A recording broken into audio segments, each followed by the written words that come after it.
We're continuing our study of the people of faith in Hebrews chapter 11. In our last study, we saw faith on display in King David. And today we back up a little bit in time to see the faith of Samuel. In verse 32 of Hebrews 11, we read, "The time would fail me to tell of," and mention Samuel as one that there's not time to tell of. No details are given to us in Hebrews about Samuel, so we go to the first book that bears his name, the book of 1 Samuel. As we consider Samuel and what he did by faith, we begin by noticing that he was born by faith. In 1 Samuel chapter 1 and verse 2, we read that Hannah had no children.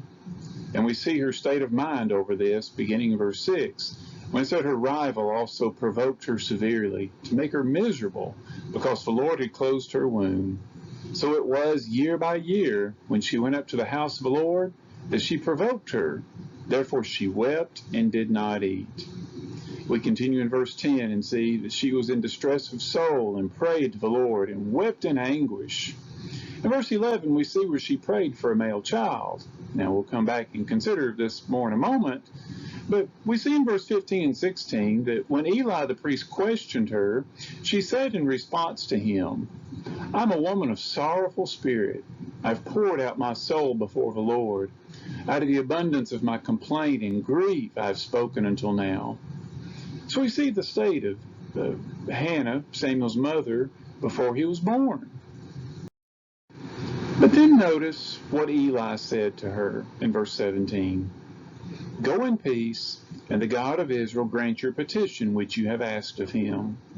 And her response, this woman of bitterness and grief and sorrow, she said, "Let your maidservant find favor in your sight." So the woman went her way and ate, and her face was no longer sad. And then they arose early in the morning and worshiped before the Lord. By faith she overcame a bitterness of soul, weeping, anguish, sorrow, and grief. By faith her face was no longer sad. By faith she knew what Eli said God would grant would come true. And sure enough, in verse 20, so it came to pass in the process of time that Hannah conceived and bore a son, and called his name Samuel, saying, "Because I've asked for him from the Lord." See, the name Samuel even means asked of God. And every time he was called by name would be a reminder of how God kept his promise to her. So even in birth, we see faith on display involving Samuel. And also we see by faith Samuel was given. Now let's go back to verse 11, where Hannah was asking for a son, and she did more than simply pray for a son. It says she made a vow and said, "O Lord of hosts, if you will indeed look on the affliction of your maidservant and remember me, and not forget your maidservant, but give your maidservant a male child, then I will give him to the Lord all the days of his life."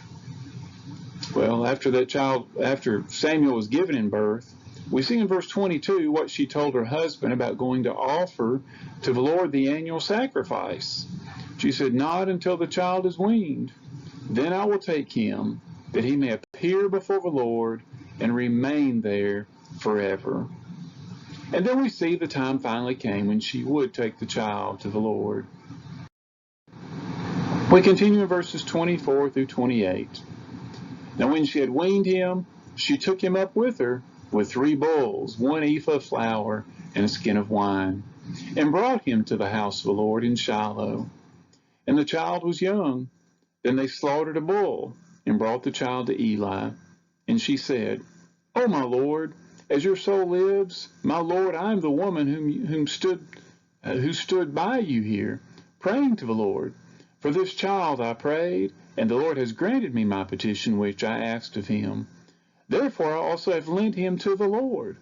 As long as he lives, he shall be lent to the Lord.' So they worship the Lord there." Now, notice that there's no indication of grief on Hannah's part now, even when giving up her son. In fact, as we come into chapter 2, we see that she prayed and glorified God. Now imagine being in bitterness, sorrow, and grief over not having a child, and then when you do have a child, you give him to someone else to raise. What a demonstration of her faith in God. Now, in chapter 2, we see in verses 12 through 18, the wickedness of Eli's sons was known among the Israelites. You think Hannah knew of their wickedness, the sons of the men to whom she gave her son? Eli himself, we read, was very old and going blind. Would you want to entrust your son to someone like this? You've got to ask, did she ever second guess her decision? Well, if she did, the text doesn't say it. What we do read here at the end of verse 28, as long as he lives, he shall be lent to the Lord. By faith, she kept her word and gave Samuel to the Lord. So we come on into Samuel's life, and we see that you could say Samuel served Israel by serving God, or you could also say he served God by serving Israel. And his service came at a time when it was desperately needed.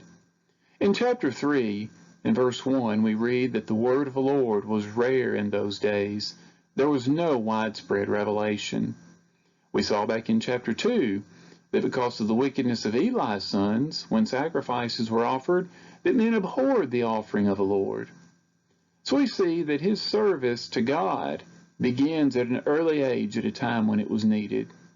He served, if he served by example, he may have followed the example of Eli's sons, who were involved in wickedness. I mean, after all, they'd have probably seemed kind of like big brothers to him, since he was raised by Eli, and them being the children of Eli. But instead, in contrast to Eli's wicked sons, we read in chapter 2 and verse 18, but Samuel ministered before the Lord, even as a child. Same is stated back in verse 11 about him ministering to the Lord before Eli the priest. And we read again as we come into chapter 3 in verse 1, then the boy Samuel ministered to the Lord before Eli. Later on, when the Lord called to him, how did he respond? Well, after some confusion over who was calling, we see in verse 10, he said, speak, for your servant hears. Now, not only was he an example, or by faith do we see how he served God, we see that he was also an example to Israel, even at an early age. In chapter 2, again in verse 26, we read that the child Samuel grew in stature and in favor both with the Lord and men. And as he grew, we see in chapter 3, toward the end of the chapter, so Samuel grew, and the Lord was with him, and let none of his words fall to the ground.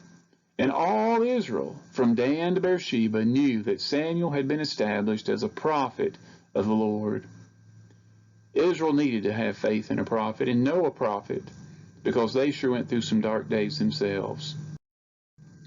In fact, in chapters 4 through 6, we read of a sad period in Israel's history. And as we come into chapter 7, we read where Samuel pleaded with Israel. In verse 3, he said, if you return to the Lord with all your hearts, then put away the foreign gods and the Asherahs from among you, and prepare your hearts for the Lord, and serve him only, and he will deliver you from the hand of the Philistines. Well, Samuel obviously had a faith that God would deliver them if they repented. And in the following verses, verses 4 through 6, we see his faith was contagious, because Israel believed, and Israel repented. And so I ask, how contagious is your faith? Do others listen to you when you share God's words with them? Are they willing to heed it because of how you demonstrate your faith in him? We see that Samuel went on in verses 5 and 6 to pray to God for them and judge them. And in verses 7 and 8, when the Philistines gathered together, first of all, we notice that they cried out to, the Israelites cried out to Samuel, do not cease to cry out to the Lord our God for us, that he may save us from the hand of the Philistines. They knew Samuel's faith in and favor with God. And in trying times, the fearful turn to the faithful. And so I ask, do your friends and family see your faith at work every day? Do they turn to you in trying times? Well, that's the way Israel was with Samuel. They saw his faith at work, and he turned to them, and he continued to serve them, as we see in verses 9 and 10, how he offered and cried to the Lord for them. And sure enough, we see the Lord answered him. As we drop on down to verses 15 through 17, we read that Samuel judged Israel all the days of his life.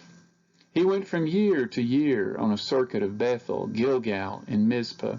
and judged Israel in all those places. By faith, Samuel dedicated his life to serving God and Israel. But unfortunately, Samuel's sons were not faithful to God like he was.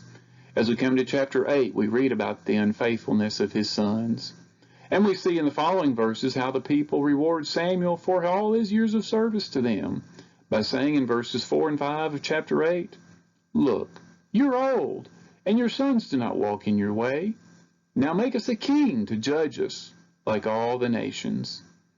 Well, you can imagine how discouraging this was to Samuel after all he had done for Israel. And we see, sure enough, in verse 6, the thing displeased Samuel when they said, "Give us a king to judge us."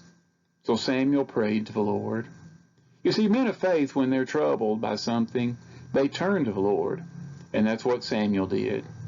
Men of faith will turn to God for his guidance in difficult times. And so what would the Lord tell Samuel to do? Well, in verse 7, he said, "Heed the voice of the people in all that they say to you." Now, this was probably not the answer Samuel wanted to hear from God. We see in verses 7 and 8, God told Samuel that they were really rejecting him and that they had been doing so since he brought them out of Egypt. And he told them again in verse 9, "Therefore heed their voice." But God did go on and say, "However, you shall solemnly forewarn them and show them the behavior of the king who will reign over them." Well, that's exactly what Samuel did in the following verses 10 through 20, maybe hoping to get them to turn from their decision to have a king. But no luck. They continued to say that they wanted a king, and they said, "Why? That we also may be like all the nations, and that our king may judge us and go out before us and fight our battles." Well, Samuel went back to God, and again we see in verses 20 and 21, the Lord told him, "Heed their voice and make them a king." The people were turning from Samuel. God said, "Make a king." And so what did Samuel do? Well, we see in the following chapters 9 and 10, that by faith Samuel did as God said and made them a king. Now, how difficult this must have been after all the years he had served Israel as a prophet, priest, and judge. How hard to see them reject God as their king. Yet, by faith, he did as God said and made them a physical king anyway. But after making them a king, notice where he says his commitment was, but it was still to them in spite of what they had done and how they had rejected him. In chapter 12 and verse 23, he said, "Moreover, as for me, far be it from me that I should sin against the Lord in ceasing to pray for you. But I will teach you the good and the right way." By faith, Samuel continued serving Israel in the way that God provided for him, even though a king had been appointed and in some ways taken his place in their eyes. Well, though things got off to a good start with Israel's king Saul, things did not continue that way.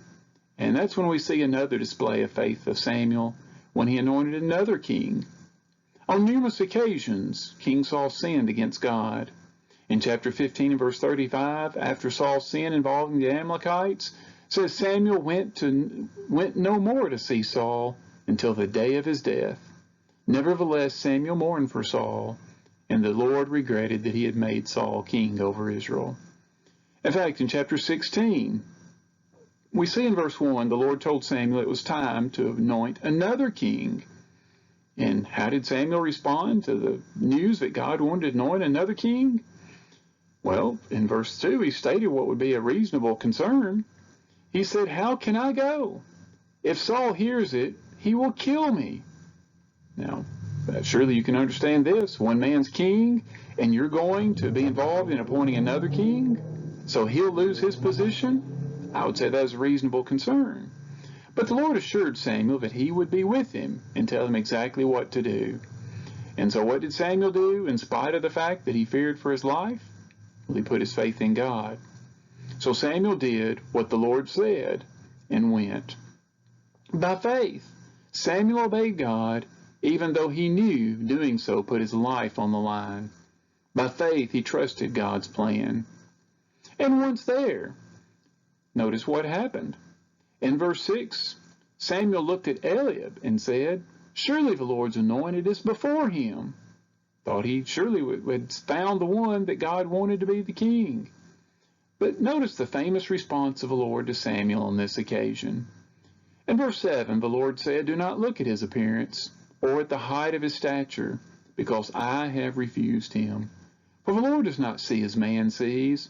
For man looks at the outward appearance, but the Lord looks at the heart." So what would Samuel do? Well, by faith, in the following verses, he did not anoint the one who looked right to him, or any of the 7 sons Jesse presented to him. In fact, he refused to sit down until Jesse brought his youngest son in from keeping the sheep. And then by faith he anointed the one chosen by God.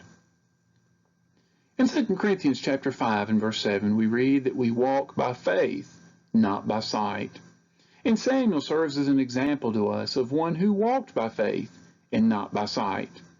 Even though one of the sons looked the part of the king, by faith he anointed the youngest, the one that even his father didn't even bother bringing until Samuel made him. And may we have this kind of faith to do the same, to walk by faith instead of sight. But we again see Samuel's faith on display. When we come to chapter 25 in verse 1, when we see the response of the people at the point of Samuel's death, we read there, "Then Samuel died, and the Israelites gathered together and lamented for him." How blessed Israel was by Samuel. At a time when they acted by sight and wanting a king they could see, by faith he continued to serve the king they could not see. And may we all have the faith to be like Samuel.